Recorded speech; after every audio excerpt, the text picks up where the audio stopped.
Hey guys, my name is Matumio, and today we've learned some really cool new details about what is in store for Battlefield. The first thing is that the summer patch, the one that we've been waiting on for a long time for Battlefield 4, is going to be launching in September. With it is going to be some netcode improvements, which I'm sure all of us will be happy about, some weapon balance changes, but the big thing is that night map.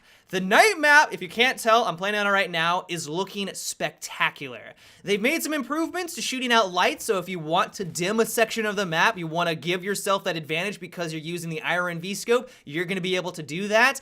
The flashlight has also seen some improvements. Before this update, the flashlight was pretty underwhelming on a night map, which didn't make any sense whatsoever. You would assume the flashlight would give you a huge advantage, or at least it would allow you to illuminate what the hell was going on in front of you, but before this most recent update, it was kind of lackluster. So they've made improvements there, but the one thing that caught me off guard when I first jumped onto this after a couple of weeks of playing on it is that it looks a lot brighter on some sections of it. Admittedly, I was a little worried by this. I wanted this to be that true night combat experience. I wanted everything to be almost pitch black so that I could use the flashlight effectively. I would be forced to use the IRNV or some combo in that manner so that I could see my enemy and I could have that true night combat experience. The thing is, though, is that as soon as I jumped into a building, all of my fears were unfounded, and I quickly realized that yes, on some sections of it, when you're out into the moonlight, yeah, you're not gonna be forced to use an IRNV or a flashlight, but as soon as you delve into one of these buildings, it is pitch black. The tunnel, for example, here, you turn off the flashlight, you will have absolutely no idea that an enemy is lurking in the corners. It is amazing. And so you're really gonna be forced to use these gadgets and accessories because if you don't, you're gonna be at a severe disadvantage. It's not just a tunnel, there's other buildings scattered around the map that have this same type of feel, and I really could not be happier about it. The one thing that makes me even more excited though, is that DICE has said that the Gunmaster version of this Zavad night map is going to be even darker for the entire map. DICE has said that this is the first time that they've made a special version for a game mode for their maps. They've never done this before.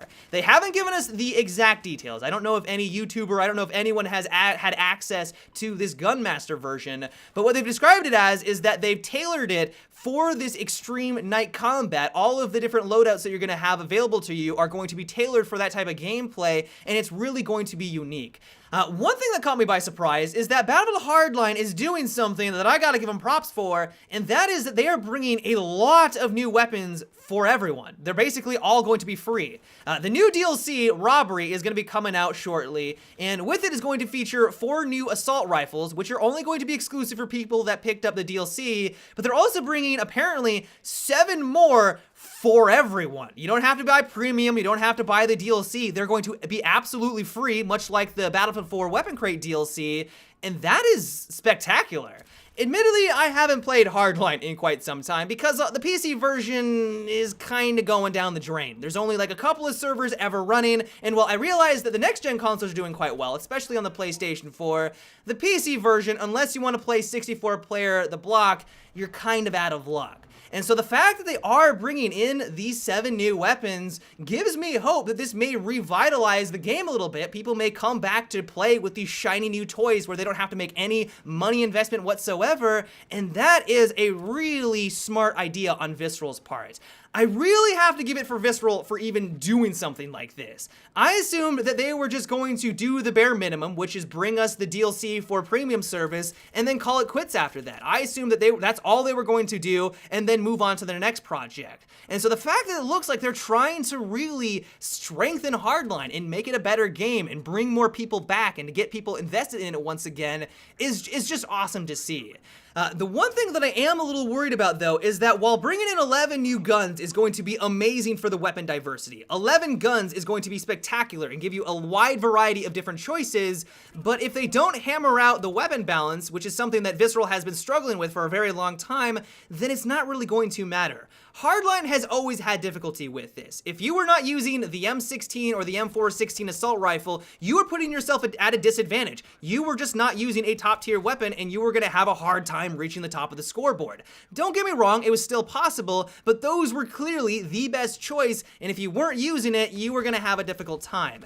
And so if they do bring in these 7 new free guns and the 4 other that are gonna come with the new DLC, if they aren't well balanced and they can't stack up to the top tier weapons, then it's not gonna matter whatsoever. Sure, yeah, you could claim and say that there are 11 new guns, but if they're completely worthless and they don't add any value to the game, then what's the point of having them? And so I'm crossing my fingers that Visceral has been learning from their mistakes over this last couple of months. They'll add them on in, and they will actually add some solid value to the game.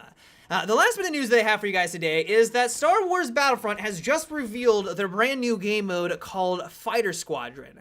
The way it works is pretty simple. It's entirely focused around air combat, so you're going to be flying around in your TIE fighters and X-Wings, and whoever gets to 200 kills, it's basically aircraft team deathmatch, whoever reaches 200 kills by the end wins the round. The twist on it though, and something that I was not expecting, is that instead of having it where it's 20 versus 20, so 40 players maximum, they've decided to go with 10 versus 10, but your team is also going to have 10 AI bots assisting you. Their reason behind this is that they want to give it that epic feel. And if you watch the trailer, it really does feel epic. Like, they are nailing that Star Wars feel, but they want to make sure that if you are new to the game and you have no idea what you're doing when you're flying around in one of these vehicles, you still feel like you have something to contribute to your team. And so while you may not be an ace pilot taking out everyone that you come across, you're going to have a hard time going against normal players. You will at least feel like you're contributing to the battle, the overall combat, because there are these AI bots flying around.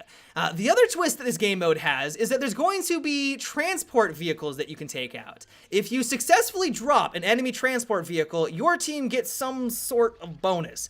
DICE hasn't revealed just yet what this bonus is, but I can only imagine. My instinct is telling me that it's going to add on to your team's total score. So if you drop a transport, maybe you'll get like 20 bonus kills or something like that. And so there will be an incentive to going on in and taking them out, or especially defending your own transport vehicle from the enemy dropping them. Overall, though, this game mode just looks incredible. I am a little worried that it's going to be too chaotic. It reminds me of Air Superiority from the Battlefield franchise, and I will fully admit that Air Superiority really isn't all that impressive. It has a lot of drawbacks to it, but I'm hoping and praying that DICE has learned their lesson from the Battlefield franchise, and they've taken the necessary steps to make this a solid and well-balanced game mode. But yeah, guys, that is about it for today's update. I hope you enjoyed. Let me know what you thought about what I discussed in today's video. Are you excited to see what this new darker version of Gunmaster is going to be all about in the new summer patch? Can you not wait to get your hands on the new weapons in Battlefield Hardline? Let me know down below. But yeah, guys, until tomorrow, have a good one and take it easy.